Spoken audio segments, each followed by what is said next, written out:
आज हम 10th class की इंग्लिश की बुक फर्स्ट फ्लाइट के सबसे first chapter a letter to God को शुरू करने जा रहे हैं।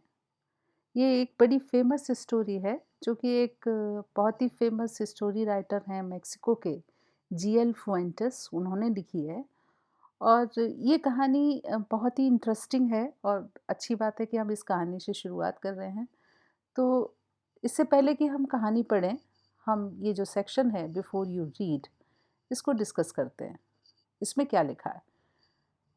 दे से फेथ कैन मूव माउंटेन्स। वे कहते हैं, फेथ मतलब भरोसा, विश्वास, आस्था। कैन मूव माउंटेन्स, माउंटेन्स कहते हैं पहाड़ को, मूव मतलब हिलाने को। तो वे कहते हैं कि आस्था से, विश्वास से पहाड़ को भी हिलाया जा सकता है। ये कुछ कहना ऐसा भी है कि अगर आपको किसी पर विश्वास हो, खुद पर या किसी और पे, तो अगर आपका विश्वास बहुत हो तो आप एक कठिन से कठिन पहाड़ जैसी समस्या का भी हल निकाल सकते हैं। But what should be put are faith in, पर हमें अपना फेथ यानी कि हमें अपना भरोसा किस पर करना चाहिए, कहाँ पे हमें भरोसा अपना रखना चाहिए? This is the question this story delicately poses. यही वो प्रश्न है कि हमें अपना भरोसा कहाँ रखना चाहिए, वो ये स्टोरी डेलिकेटली पोजेस का मतलब है बहुत खूबसूरती से रखती है। यानी यही एक यही प्रश्न है कि हमको अपना भरोसा किस पे करना चाहिए, उसके बारे में ये कहानी बहुत खूबसूरती से हम लोगों के सामने ये प्रश्न को रखती है। Lencho is a farmer, farmer कहते हैं किसान को। तो लेंचो एक फार्मर है, किसान है। Who writes a letter to God, जो कि भगवान को एक चिट्ठी लिखता है। When his crops are ruined, जब उसकी फसलें, क्रॉप्स कहते हैं फसल को, रुइंड कहते हैं बर्बाद होने को। तो जब उसकी फसलें बर्बाद हो जाती हैं तो वो ईश्वर को एक चिट्ठी लिखता है, asking for 100 pesos.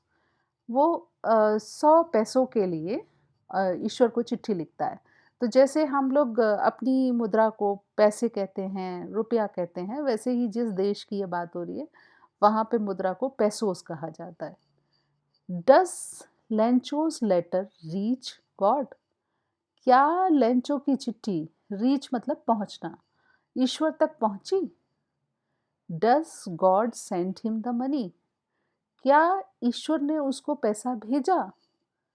Think what your answers to these questions would be and guess how the strong story continues. Think मतलब सोचो, सोच लो कि तुम्हारे आंसर क्या होंगे। जैसे क्वेश्चन अभी इससे पहले पूछा गया कि क्या चिट्ठी ईश्वर तक पहुंची, क्या ईश्वर ने उसको पैसे भेजे भेजे। तो आप इन क्वेश्चंस के आंसर सोचो एंड गेस, गेस कहते हैं अंदाज़ा लगाने को। हाउ द स्टोरी कंटिन्यूज, और अंदाज़ा लगाओ कि ये कहानी कैसे आगे बढ़ी होगी। Before you begin to read, इससे पहले कि आप ये कहानी को पढ़ो तो ये अंदाज़ा लगाओ कि किस प्रकार से ये कहानी आगे बढ़ी होगी। इसके साथ ही इस बुक में एक एक्टिविटी दी हुई है जिसको कि हम क्लास में कराएंगे। वैसे बता दें कि जो पोस्ट ऑफिस यानी डाक खाने के ज़रिए हम किसी अपने को जब पैसा भेजते हैं तो उसका तरीका क्या होता है। ये एक मनी ऑर्डर होता है, एक फॉर्म मिलता है जिसमें कि हम पैसे भरते हैं, किसको भेजा जाना है उसका यहाँ पे नाम भरते हैं, एड्रेस भरते हैं, पिन कोड भरते हैं, अपना यहाँ पे सिग्नेचर करते हैं। उसके बाद जो पोस्ट मास्टर हैं वो पैसा जो रिसीव करते हैं वो यहाँ पे भरते हैं। फिर उसके बाद ये पैसा उनके पास भेजा जाता है, वो यहाँ पे रिसीविंग पे साइन करते हैं, जिनके लिए भेजा गया है वो पैसा रिसीव करते हैं। और रिसीव करने के बाद एक ये एक्नॉलेजमेंट कार्ड होता है, इसको कहते हैं कि ये पावती यानी प्राप्ति रसीद की तरह से, कि ये वापस उस व्यक्ति के पास पहुंचता है जिसने पैसा भेजा होता है, सेंडर बोलते हैं उसको। तो वो यहाँ उसको यहाँ पे मिलता है और उसे पता चलता है कि ये पैसा जिस जगह उसने भेजा था वहाँ पहुँच गया। तो ये एक एक्टिविटी करनी है, वो हम लोग क्लास में करेंगे। अभी हम लोग इस कहानी को आगे पढ़ते हैं, अगले भाग में पढ़ते हैं। इस वीडियो को यहीं समाप्त करते हैं।